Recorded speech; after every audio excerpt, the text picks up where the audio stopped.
Hello everyone, welcome back to my channel. In this video I'm going to be talking about my first ever camera that I used, the Canon SureShot 85 zoom. I was actually given this camera by my parents probably around 1999.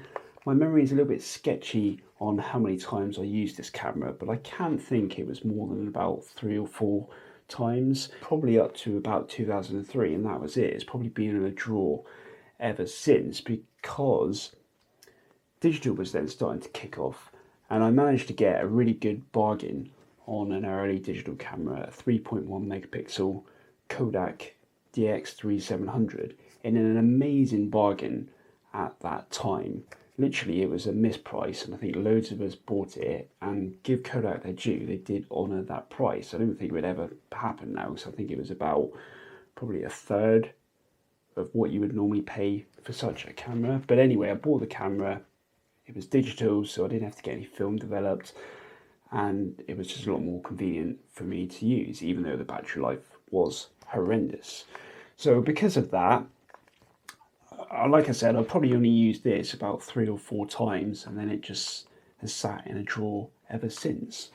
Yeah, so back then as well, I wasn't really into photography that much. I only really shot in cheap supermarket colour films like Kodak Gold 200, and this one actually in the camera still looks like it's Kodak Ultra 400, and it's only 24 exposures, so I only really shot colour. I didn't really have any interest in black and white. I thought it was something at the time that was from a previous time, and moving forward people were just shooting colour.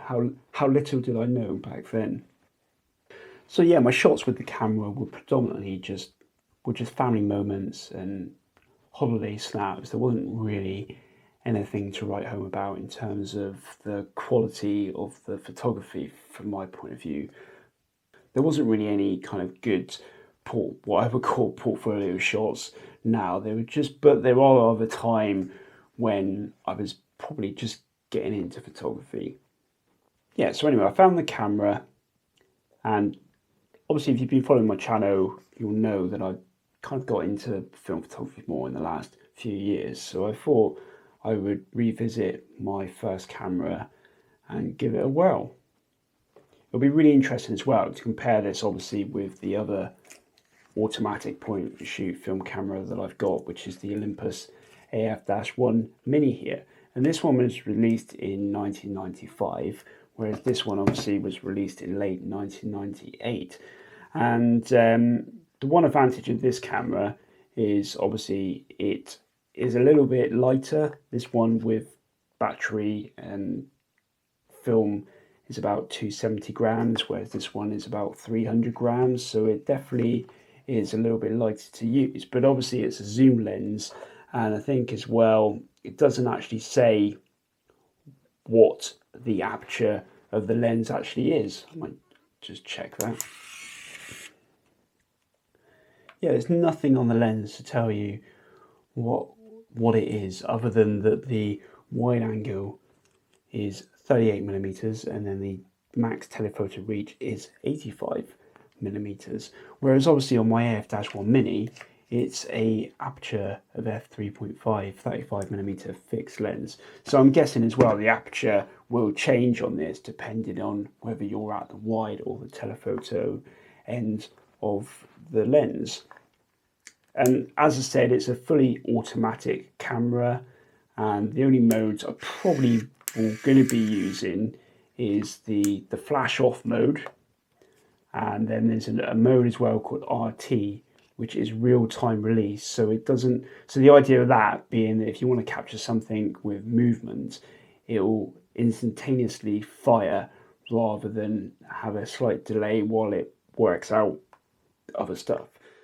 When I dug this out of the drawer, it had about 23 exposures taken.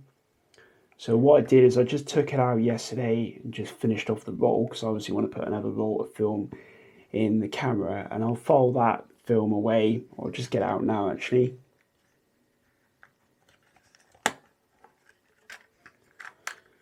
There we go, there's that Kodak Ultra 400. So I'll write on this now, just so that I don't try and use it again. Sure shot. Because I have actually used a film that was partially exposed before, so I don't kind of want to do that again. So yeah, so like I said, I'll file that away and I will develop it in the future when I start experimenting with colour film development. Hopefully now that I've become arguably a better photographer and have more of an interest in film photography, certainly from a black and white perspective, I'm looking forward to giving this one another go, and especially comparing its results with the Olympus. Although, like I said, the lens I don't think is good as the one in the Olympus, so I'm not holding up much hope that the images are going to be that good. It's only got a minimum focus distance as well of about 0.6 meters, which is not that great if you want to get up close to your subject, but it does tell you on the actual back of the camera whether you're too close, the orange light, or blink, because obviously like any other point and shoot cameras, you just kind of have to press the shutter button to focus, and then you can reframe before fully depressing the shutter to take the shot. And then obviously if there's any problems, the orange light will blink to tell you that something's not going to work out if you carry on taking the shot. Right, so as this camera has never seen black and white film before, I thought I would treat it today and for the next few days while I take it out and about, probably with me when I go camping to North Devon here in the UK. And yeah, so I thought I'd treat it to some Kodak Tri-X 400 film. So let's put the film in the camera. It's auto loading, so it should make things easy.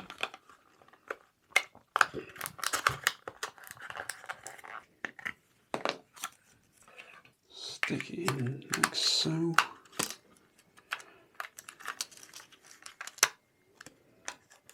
Feed that over. See it right, so let's close the lid and see what happens. Yeah, it's taking it on successfully because it's now showing 1 on the actual indicator.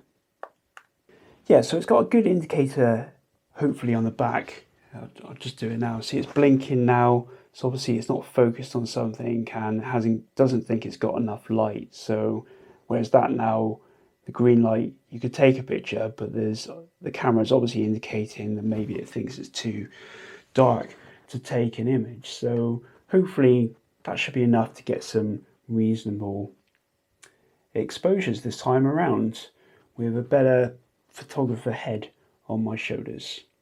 So I'll do that, I'll finish the roll, I'll come back, I'll probably develop it. Obviously in my lab box, I'll use a dilution V of my film developer HC 110, and then I'll just put up now a sample of my favourite images that I managed to take with this camera.